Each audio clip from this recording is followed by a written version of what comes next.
अस्सलाम वालेकुम स्टूडेंट्स। अच्छा जी स्टूडेंट्स, आज हम करेंगे lecture number 35 datagram format and TCP.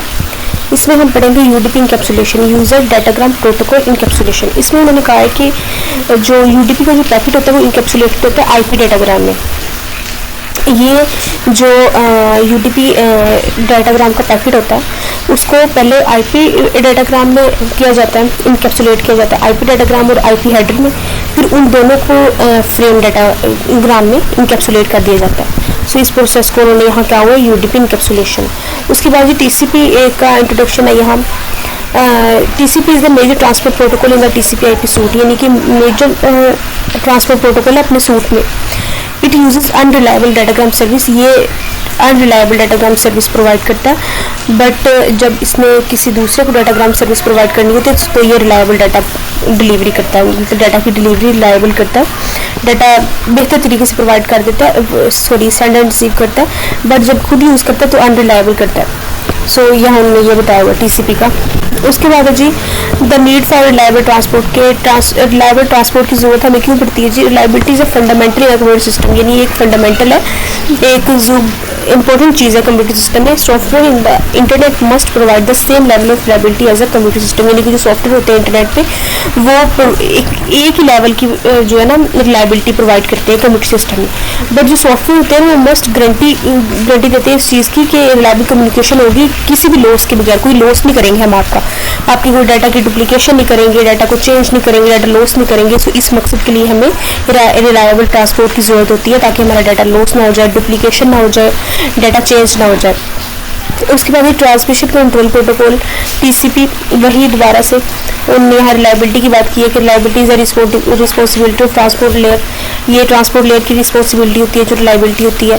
और TCP IP में ये TCP प्रोवाइड करता है reliable transport service. Most internet application use TCP as no other protocol has prove to work better, यानी कि उन्होंने कहा है कि जो TCP है ना वो रिलायबल ट्रांसपोर्ट सर्विस प्रोवाइड करता है। जैसा कि उन्होंने यहाँ भी बताया कि दूसरे जो जब उसने डाटा किसी दूसरी उसको करना होता है ना, डाटा डिलीवरी प्रोवाइड करनी होती है किसी दूसरे इंटरनेट को, तो वो रिलायबल डाटा डिलीवरी प्रोवाइड करता है। उन्होंने यहाँ भी एक बताने की कोशिश की है कि जो TCP है ना वो रिलायबल ट्रांसपोर्ट सर्विस प्रोवाइड करता है। सो जो इंटरनेट एप्लीकेशंस है ना वो TCP यूज़ करती हैं, क्योंकि जो दूसरे प्रोटोकॉल होते हैं वो काम बेहतर करने में ना TCP ज़्यादा अच्छे से काम सर अंजाम देता है as compare to other protocols.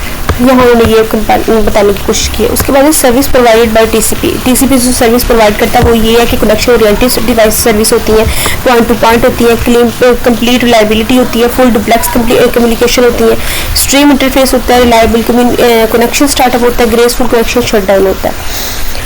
सो ये सारी हमने पीछे पढ़ी हुई है कि क्या क्या होता है इनमें, और ये TCP प्रोवाइड करता है जो हमें सर्विसेज।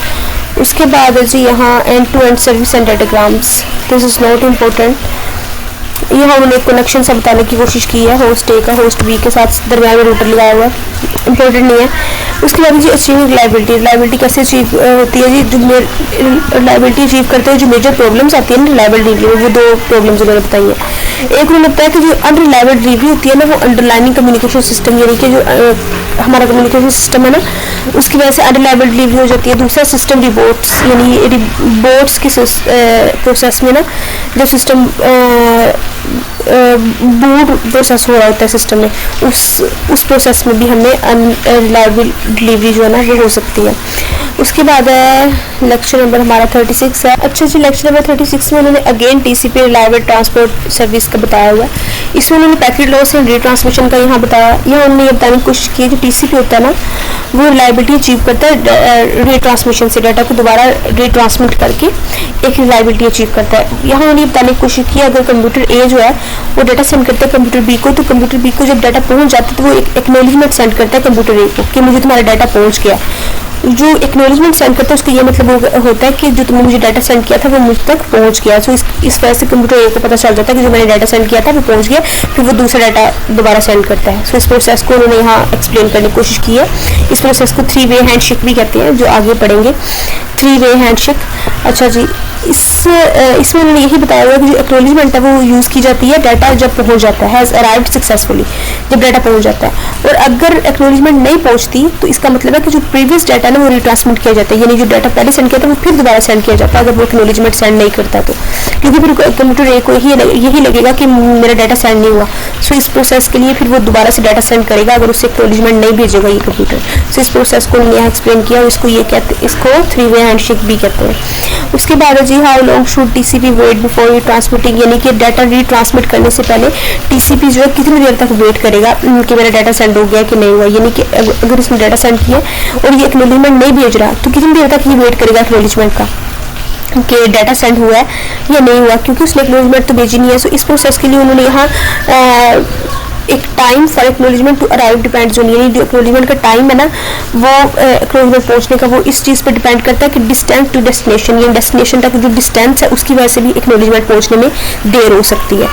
यानी कि अगर उसने एक्नॉलेजमेंट भेजी है और जो डिस्टेंस है वो काफ़ी ज़्यादा है एक्नॉलेजमेंट के कंप्यूटर ए तक पहुँचने के लिए, सो इस वजह से एक्नॉलेजमेंट पहुँचने में देर लग सकती है। दूसरा जो करंट ट्रैफिक कंडीशन, यानी ट्रैफिक ज़्यादा हो सकती है, बहुत ज़्यादा पैकेट हो सकते हैं इंटरनेट पर, बहुत ज़्यादा डाटा हो सकता है जो सेंड एंड रिसीव हो रहा है, तो इस वजह से क्या होता है कि एक्नॉलेजमेंट सेंड होने में पहुंचने में देर लग सकती है। उन्होंने कहा कि multiple connections can be open simultaneously, यानी कि मल्टीपल कनेक्शन जो ओपन एक टाइम पे ओपन हुए होते हैं इंटरनेट पर, जिस वजह से ट्रैफिक कंडीशन जो है ना वो चेंज होती रहती है, कभी ज़्यादा पैकेट लाइन में लगे होते हैं सेंड होने के लिए, कभी कम होते हैं। सो इस प्रोसेस की वजह से एक्नॉलेजमेंट सेंड होने में देर हो सकती है। उसके बाद जो उन्होंने अडेप्टिव ट्रांसमिशन की यहाँ बात की है, जिसमें उन्होंने कहा है कि if the time interval is too large, अगर टाइम इंटरवल बहुत ज़्यादा लार्ज हो गया, you are spending time waiting for something that is just not going to happen, if the time interval is too short you will resend needlessly. उन्होंने कहा है कि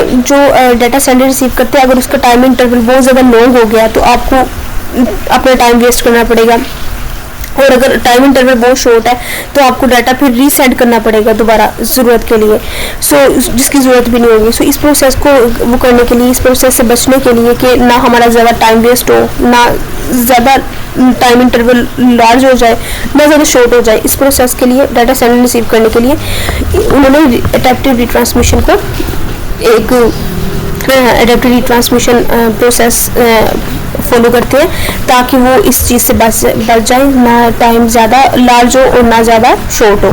सो उन्होंने कहा कि वो इस मकसद के लिए क्या करते हैं, राउंड ट्रिप टाइम जो है ना वो कर लेते हैं, उसका एस्टिमेट लगा लेते हैं हर कनेक्शन पे, और यूज़ करते हैं current estimate to set transmission timer, यानी एक एस्टिमेट कर लेते हैं, सेट कर लेते हैं, एक टाइम राउंड ट्रिप टाइम लगा लेते हैं कि इतने टाइम के बाद हम डाटा सेंड करेंगे, और इस प्रोसेस को उन्होंने अडेप्टिव ट्रांसमिशन का नाम दे दिया है कि एक अपने दरमियान ना कुछ असूल बना लेते हैं कि इतने टाइम पे हम डाटा सेंड करेंगे और उस एस्टिमेट पे वो अमल करते हैं। सेट ट्रांसमिशन टाइमर, यानी ट्रांसमिशन डाटा सेंड करने का, ट्रांसमिट करने का टाइमर लगा लेते हैं, टाइम सेट कर लेते हैं कि इतने टाइम के बाद हमने डाटा सेंड करना है, ना वो टाइम ज़्यादा लार्ज होता है और ना वो टाइम ज़्यादा शॉर्ट होता है। सो इस प्रोसेस को उन्होंने क्या कहा, adaptive transmission.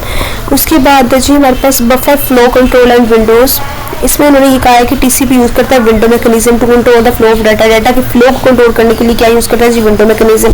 The amount of buffer space available at any time is called the window and a notification that specifies the size is called the window advertisement.